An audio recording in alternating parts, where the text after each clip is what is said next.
அனைவருக்கும் வணக்கம். இன்னைக்கான ஆன்மீக பதிவில் நம்ம பார்க்க போகிறது ரொம்ப ரொம்ப முக்கியமான ஒரு பயனுள்ள தகவலுங்க.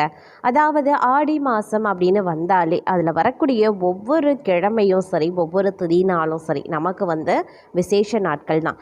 ஏன்னா அந்த மாதம் முழுவதுமாக இறை வழிபாட்டிற்கு அப்படின்னு ஒதுக்கப்பட்ட ஒரு மாதம். அந்த மாதம் முழுவதுமாக நாம் இறை வழிபாடு, பரிகாரங்கள், நம்மளுடைய வழிபாட்டு முறைகள் அப்படின்னு நிறைய விஷயங்களை நம்ம இறைவனுக்காக செய்யக்கூடிய ஒரு காலமாகவே இருக்கிறது. அந்த மாதத்தில் பார்த்தீங்க அப்படின்னா ரொம்பவே முக்கியத்துவம் வாய்ந்த ஒன்றாக பார்க்கப்படுவது ஆடிப்பூரம். இந்த ஆடிப்பூரம் அன்று நாம் அம்மனுக்கு செய்யக்கூடிய விரத வழிபாட்டு முறைகளின் போது நமக்கு கேட்ட வரம் அப்படியே நடக்கும் அப்படின்னே சொல்லலாம். உங்களுக்கு செல்வம் சேரணும், தொழிலில் முன்னேற்றம் வரணும், திருமணம் கைகூடணும், குழந்தை பாக்கியம் கிடைக்க பெறணும், இப்படி எந்த ஒரு வேண்டுதலாக இருந்தாலும் சரி, ஆடிப்பூரத்தன்று அம்மனை நாம் இவ்வாறு வழிபடும் பொழுது நமக்கு பார்த்திங்க அப்படின்னா செல்வ செழிப்பு சேருவதோடு நம்மளுடைய அனைத்து விதமான வேண்டுதல்களும் பார்த்திங்க அப்படின்னா உடனுக்குடன் நிறைவேறும் அப்படிங்கிறது ஐதீகம். அதனால் மக்கள் பார்த்திங்கன்னா இன்றும் ஆடிப்பூரத்தை தவறாமல் பயன்படுத்தி கொண்டிருக்காங்க. நாம் இந்த பதிவில் என்ன பார்க்க போகிறோன்னா, ஆடிப்பூரம் எப்போ வருது, அந்த ஆடிப்பூரத்தில் நாம் நம்மளுடைய வேண்டுதல்களை முறையாக அம்மனிடம் வைப்பது எப்படி, நமக்கு உடனுக்குடன் பலன் அளிக்கக்கூடிய வகையில் ஒரு எளிய வழிபாட்டு முறையை பற்றி நாம் பார்க்க போகிறோம். ஸோ இந்த பதிவு உங்களுக்கு மிக பயனுள்ள விகிதத்தில் இருக்கும். வீடியோவை ஸ்கிப் பண்ணாமல் கடைசி வரைக்கும் பாருங்கள். வீடியோக்குள்ளே போகிறதுக்கு முன்னாடி இது வரைக்கும் நீங்கள் நம்ம சேனலை சப்ஸ்கிரைப் பண்ணலை அப்படின்னா உடனே சப்ஸ்கிரைப் பண்ணிக்கோங்க. அப்படியே பக்கத்தில் இருக்கக்கூடிய நோட்டிஃபிகேஷனுக்கான பில் பட்டனையும் ப்ரெஸ் பண்ணிக்கோங்க. சரி நேயர்களே, வாங்க வீடியோக்குள்ளே போகலாம். ஆடிப்பூரம் ரொம்பவே சக்தி வாய்ந்த, கேட்ட வரங்களை தரக்கூடிய அற்புதமான நாளாக ஆன்மீகத்தில் பார்க்கப்படுது. திருமணத்திற்கு நல்ல வரன் அமைவதற்காகவும், குழந்தை பாக்கியம் பெறுவதற்காகவும், செல்வ செழிப்பு சேருவதற்காகவும் பார்த்திங்க அப்படின்னா ஆடிப்பூரம் அன்று வீட்டிலேயே மிக எளிமையான வழிபாட்டினை தாராளமாக மேற்கொள்ளலாம். இந்த வழிபாட்டினை நாம் நம்பிக்கையுடன் செய்கிறதன் காரணமாக அம்பிகையினுடைய அருளால் நிச்சயம் வேண்டுதல்கள் நிறைவேறும் அப்படிங்கிறத பக்தர்களினுடைய அசைக்க முடியாத நம்பிக்கையாகவே இருக்கிறது. இது பலருக்கும் பலனளித்த வழிபாடாகவும் பார்க்கப்படுகிறது. ஆடிப்பூர சிறப்புகள் பற்றியும் இந்த நாளில் செய்ய வேண்டிய வழிபாடுகள் குறித்தும் இப்போ நாம் தெரிஞ்சுக்கலாம். ஆடி மாதத்தில் வரக்கூடிய மிகச் சிறப்பான, கேட்ட வரத்தை தரக்கூடிய, மங்களகரமான நாளாக விளங்கக்கூடிய விரத நாட்களில் ஒன்று ஆடிப்பூரம்.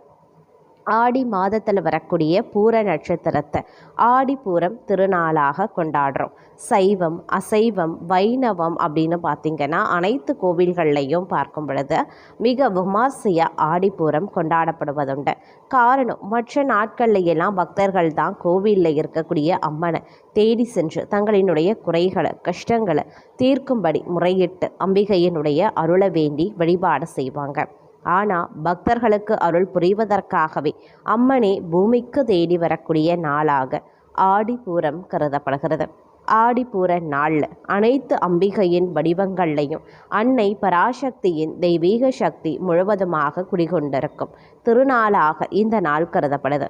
பொதுவாக ஆடி மாதத்தில் குழந்தை பிறந்தா குடும்பத்திற்கு ஆகாது என்ற வழக்கம் கிராமங்களில் இருக்கு. ஆனால் பூமி தேவியின் மறு உருவமாகவும் மகாலட்சுமியின் அம்சமாகவும் கருதப்படும் 12 ஆழ்வார்களில் ஒரே பெண்ணாக விளங்கும் ஆண்டாள் நாச்சியார் அவதரித்தது இந்த ஆடி மாதம் பூர நட்சத்திரத்தில் தான் என புராணங்கள் சொல்கின்றன. காக்கும் கடவுளான திருமாலே ஆண்டாள் சூடி கொடுத்த மாலையை தான் சூடுவேன் என்று சொல்லி ஆண்டாள் சூடிய மாலையை மட்டுமன்றி அவரையே தன்னுடைய திருவடிகளில் விரும்பி ஏற்றுக்கொண்டார் என்றால் ஆண்டாள் மீது அரங்கனுக்கும் எத்தனை பிரியம் இருக்க வேண்டும். அரங்கனே விரும்பி ஏற்றுக்கொண்டார் என்றால் ஆண்டாள் எந்த அளவிற்கு அவர் மீது காதலும் பக்தியும் கொண்டிருக்க வேண்டும் என்பதை கொஞ்சம் நினைத்து பாருங்க. ஆண்டாளினுடைய அருளையும் அதன் மூலமாக ரங்கநாத பெருமாளின் அருளையும் அம்பிகையின் அருளையும் பெறுவதற்குரிய மிக அற்புதமான நாள் தான் ஆடிப்பூரம். ஆடிப்பூரத்தில் அவதரித்த ஆண்டாள் எப்படி தான் விரும்பியபடியே ரங்கனையை கணவனாக அடைந்தாலும் அதேபோல் ஆடிப்பூரம் என்று மனதார பக்தியுடன் வழிபட்டார். நம்மளுடைய விருப்பங்கள் அனைத்தும் நிறைவேறும் என்பதும் நம்பிக்கை. இந்த நாளில் திருமண வரன் தேடியும் குழந்தை வரத்திற்காகவும் செல்வ செழிப்புக்காகவும் வறுமை நீங்குவதற்காகவும் காத்திருப்பவர்கள் வீட்டிலேயே மிக எளிமையாக வழிபட்டாலே அவர்களுக்கு வேண்டிய வரங்கள் கிடைக்கும் என்று சொல்லப்படுகிறது. ஆடி பூரத்தன்று எப்படி வழிபட்டால் அனைத்து விதமான நலன்களும் கிடைக்கப்பெறுவீங்க. செல்வ செழிப்பு சேர்க்கும் திருமண பாக்கியமும் குழந்தை பாக்கியமும் கிடைக்கும் என்பதை இப்பொழுது நாம் தெரிந்து கொள்ளலாம். திருமண வரன் வேண்டுபவர்கள், செல்வ செழிப்பு வேண்டுபவர்கள், வாழ்வின் முன்னேற்றத்தை அடைய வேண்டும் என்பவர்கள், வறுமை நீங்க வேண்டும் என்பவர்கள், குழந்தை பாக்கியம் கிடைக்கப்பெற வேண்டும் என்பவர்கள் இந்த வழிபாட்டை தாராளமாக மேற்கொள்ளலாம். அம்மன் படத்தை கிழக்கு நோக்கி மனைப்பலகையில் அமர்த்தி அம்மனுக்கு நலங்கு வைக்க வேண்டும். அம்மன் அமர்ந்த அதே பலகையின் வெள்ளை நிற துணி பரப்பி அம்மன் மடியில் அமர்வதாக நினைத்து திருமணவரன் வேண்டி காத்திருப்பவர்களை ஆண் பெண் அமர வைக்கலாம். வீட்டில் இருக்கக்கூடிய பெரியவர்கள் அம்மனுக்கு நலங்கு வைத்ததை போன்று பிள்ளைகளுக்கும் நலங்கு வைக்கலாம். குழந்தை பாக்கியம் வேண்டுபவர்கள் பெண்களை மட்டும் இதுபோல் மனைப்பலகை மீது அமர்த்தி நலங்கு வைக்க வேண்டும். பெண்ணுக்கு வீட்டில் இருக்கக்கூடிய பெரியவர்கள் அல்லது கணவன் நலங்கு வைக்கலாம். அம்மனுக்கு அணிவித்த வளையல்களை பெண் பிள்ளைகளுக்கு போட்டுவிட வேண்டும். நைவேத்தியமாக இனிப்பு பால் வைக்க வேண்டும். குழந்தை பாக்கியம் பெற கலவை சாதமும் திருமணவரன் கைகூட கல்யாண விருந்து சாதமும் அம்மனுக்கு தலைவாழை இலையில படையல் வைக்கலாம். பிறகு பூஜை அறைக்கு சென்று அம்மனை வழிபாடு செய்து நைவேத்தியமாக படைத்த பிரசாதத்தை சாப்பிடலாம். வீட்டிற்கு அருகில் இருக்கக்கூடிய அம்மன் ஆலயத்திற்கு சென்று அம்மன் வளைகாப்புக்கு வளையல் வாங்கி கொடுக்க வேண்டும். கோவிலுக்கு வருபவர்களுக்கு வளையல் மஞ்சள் கயிறு தானமாகவும் நாம கொடுக்கலாம். அதே போல் செல்வ செழிப்பு சேர வேண்டும் அப்படின்னு நினைக்கிறவங்க அம்மனுக்கு அபிஷேகம் ஆலயங்களில் கொடுக்கலாம். வீட்டிலேயே செய்யணும் அப்படின்னு நினைக்கிறவங்க அம்மன் படமோ அல்லது சிலையோ இருந்தால் வீட்டிலேயே அபிஷேகம் சிலைக்கு செய்து அலங்காரம் செய்ய வேண்டும். புகைப்படம் ஏதேனும் இருந்தால் அந்த படத்தை முழுவதுமாக பன்னீரால் துடைத்துவிட்டு மஞ்சள் குங்குமம் இட்டு வளையல் மாலை சாட்சி வண்ண வாசனை நிறைந்த மலர்களை சாட்சி உங்களுக்கு விருப்பமான அம்மனுக்கு உகந்த உணவுகளை படையலிட்டு வழிபடலாம்.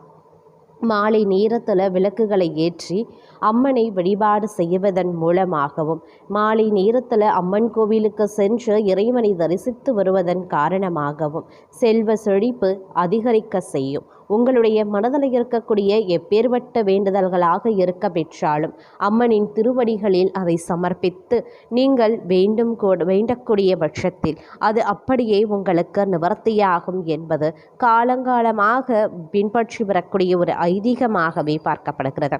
அதனால் இந்த ஆடிப்பூர தினத்தை யாரும் மறந்து விடாமல் தங்களுடைய எப்பேற்பட்ட வேண்டுதல்களாக இருப்பினும் அம்மன் பாதங்களில் சமர்ப்பிங்க. திருக்கோவில்களுக்கு சென்று அம்மனை மனதார வேண்டிக் கொள்ளுங்க.